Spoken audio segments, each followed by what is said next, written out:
வணக்கங்க. ஸ்ரீ கிருஷ்ணா ஜோதி நிலையத்திலிருந்து ஈரோடு ஜோதிடர் முனியாண்டி. நம்ம 300 சப்ஸ்கிரைபர் தொட்டுட்டங்க. ரொம்ப சந்தோஷமா இருக்கு.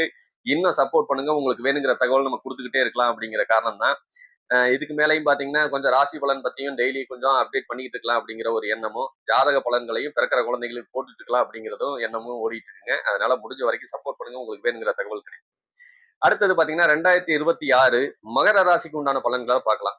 இது 2ஆம் இடத்திலேயே பார்த்தீங்கன்னா, ராகு உட்கார்ந்திருக்கிறதுனால, குடும்பம், கணவன் மனைவிக்கு இடையில சண்டை, பிரச்சனை, பிரிவுல போய் முடியக்கூடிய அமைப்பு உங்களுக்கு வந்து சேருங்க. கொஞ்சம் கவனமா இருங்க மகர ராசிக்காரங்க. இது எவ்வளவு காலம் இருக்கு அப்படின்னா, ஒரு 8 மாசம் வரைக்கும் இது தொடர்ச்சியா இருக்குங்க. கொஞ்சம் கவனமா இருந்துக்கங்க. ஆல்ரெடி 8 மாசம் ஓடிட்டு இருக்குது. இன்னும் 8 மாசம் இருக்குங்க. சரிங்களா? இது மனக்கோளாறுகளையும், சில சமயம் மன சங்கடங்களையும் கணவன் மனைவிக்கு இடையில ஏற்படுத்திருவாங்க. தாம்பத்தியத்துல குறைபாடு பிரச்சனைய குடுப்பாங்க. தாம்பத்தியம் முழுசா வச்சுக்க முடியாது. அதனாலயும் கணவன் மனைவிக்கு இடையில சண்டைகள் வரும்.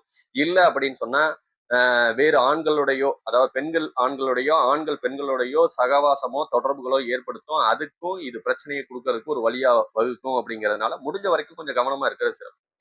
6ல போய் குரு மறையறதுனால இதுக்கு கிடைக்கிற தன லாபத்தையும், மத்தபடி கூட்டு சேர்க்கையையோ, இல்ல எடுக்கிற முயற்சியையோ எல்லாத்துலயுமே தடைய கொண்டு உட்கார வச்சுடுறாங்க.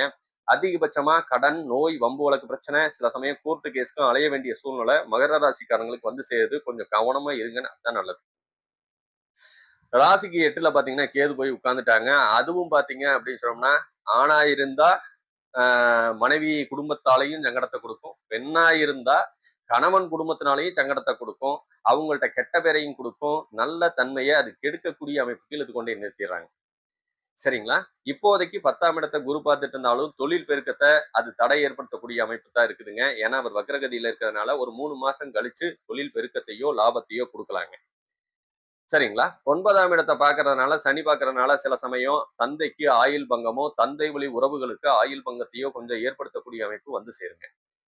அதனால அதுக்கும் கொஞ்சம் கவனமா இருக்கிறது சிறப்பு. குருவானவர் விரயமான 12ஆம் இடத்தை பார்க்கறதுனால சுப விரயங்கள் செஞ்சு வச்சுக்கிட்டீங்கன்னா வாழ்க்கையும் நல்லா இருக்கும் அப்படிங்கறத எடுத்துக்கலாம். ஒரு சில பேர் வெளியூரோ வெளிநாடோ போறதுக்கு முயற்சி பண்ணிட்டு இருக்கீங்கன்னா தாராளமா உங்களுக்கு வந்து சேரும். நீங்க தாராளமா வெளிநாடோ வெளியூரோ போலாம்.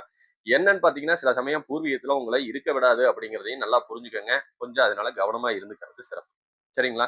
உங்களுக்கு இந்த ஜாதக ரீதியா மேலும் வேறு தகவல் வேணும் அப்படின்னு சொன்னோம்னா உங்க சொந்த ஜாதகத்தை முதல்ல அலசி ஆராய்ஞ்சீங்கன்னாவே உங்களுக்கு வேணுங்கிற பலன் கிடைச்சிரும் அப்படிங்கிறதையும் புரிஞ்சுக்கங்க. வேறு தகவல் இருந்ததுன்னா கீழே இருக்க நம்பருக்கு கூப்பிடுங்க. முடிஞ்ச வரைக்கும் சப்ஸ்கிரைப் பண்ணி சப்போர்ட் பண்ணுங்க. உங்களுக்கு வேணுங்கிற தகவல் கிடைக்கும். நன்றி, வணக்கங்க.